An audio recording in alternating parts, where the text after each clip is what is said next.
பள்ளி சீரியலில் இன்றைக்கி என்ன நடந்துச்சு அப்படின்னு சொல்லிட்டு பார்த்தீங்கன்னா, ராஜேஸ்வரி வந்து ஒரு பொண்ணை அனுப்பிச்சிருக்காங்க. எதுக்காக அப்படின்னு சொல்லி பார்த்தீங்கன்னா, விஜய் வீட்டில் ரேணுகா இருக்காளா, இருந்தால் அப்படி வீடியோ எடுத்துகிட்டு வா அப்படின்னு சொல்லிட்டு அனுப்பிச்சி வைக்கிறாங்க. அந்த பொண்ணும் போது விஜய் வீட்டுக்கு போயிட்டு மனோகர் வந்து கேட்குறாரு, யார் நீங்கள் அப்படின்னு சொல்லிட்டு. அந்த பொண்ணு சொல்கிறாங்க, இப்படி நாங்கள் கவர்மெண்ட்லேருந்து வந்திருக்கோம், எத்தனை பேர் வீட்டில் இருக்கீங்கன்ட்டு அப்படின்ட்டு நோட் பண்ணிட்டு போகிறதுக்கு வந்திருக்கோம் அப்படின்னு சொல்லிட்டு. அப்படி அந்த பொண்ணு சொன்னதும் மனோகர் வந்து அதை நம்பிடுறாரு.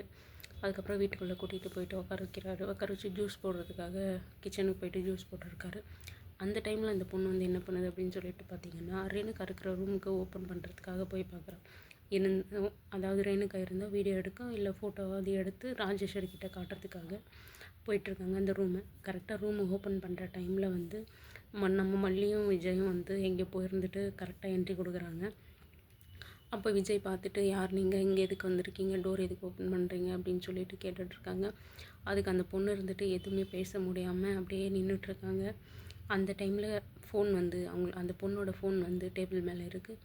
டேபிள் மேலே இருந்து ரிங் அடிக்குது. யாருன்னு சொல்லிட்டு பார்த்தீங்கன்னா, ராஜேஸ்வரி மேடம் அப்படின்னு சேவ் பண்ணி பார்த்துருக்காங்க. இதே மாதிரி தான் அன்றைக்கும் அப்படி ஒரு பையன் மாட்டினான். இன்றைக்கி இந்த பொண்ணு மாட்டிக்க போச்சு. விஜய் வந்துட்டு எப்படியும் அந்த பொண்ணு சும்மா விட மாட்டாங்க. ஏன்னா சொல்கிற ராஜேஸ்வரி அனுப்பிச்சி வச்ச பொண்ணு அப்படின்னு சொன்னாலே அவர் சும்மாவே விட மாட்டார். எதுக்கு வந்தீங்க, என்ன விஷயம் அப்படின்னு சொல்லிட்டு.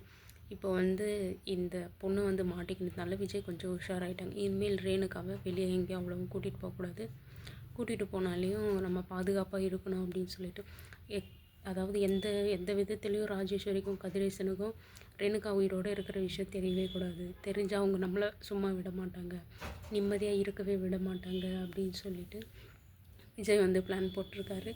இப்படி இங்கெல்லாம் இருக்கும்போது ராஜேஸ்வரி வந்து ரேணுகா மட்டும் இருக்கிறது மட்டும் உண்மையாக இருந்துச்சுன்னு வச்சுக்கோங்க, விஜய் நம்ம தூக்கிடலாம் இப்படின்னு சொல்லிட்டு ரஞ்சிதா கிட்ட பேசிகிட்டு இருக்காங்க. ரஞ்சிதா கிட்ட இப்போவும் ஒரு ஹோப் கொடுத்துட்ருக்காங்க.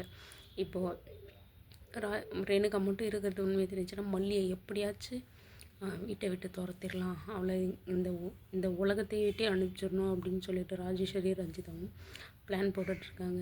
இப்போ மட்டும் ராஜேஸ்வரிக்கு உண்மை தெரிஞ்சிருச்சுன்னா ரேணுகாவை சொல்லி ரேணுகா மேலே இருக்கிற விஜய்க்கு இருக்கிற அன்பை வச்சியே அது இருந்தாலும் இல்லைனாலையும் அதை பேசியே மல்லியை வந்து மனசளவில் உடஞ்சி நொறுக்கி வீட்டை விட்டு அனுப்புறதுக்கு தான் ராஜேஸ்வரி பிளான் பண்ணுவாங்க.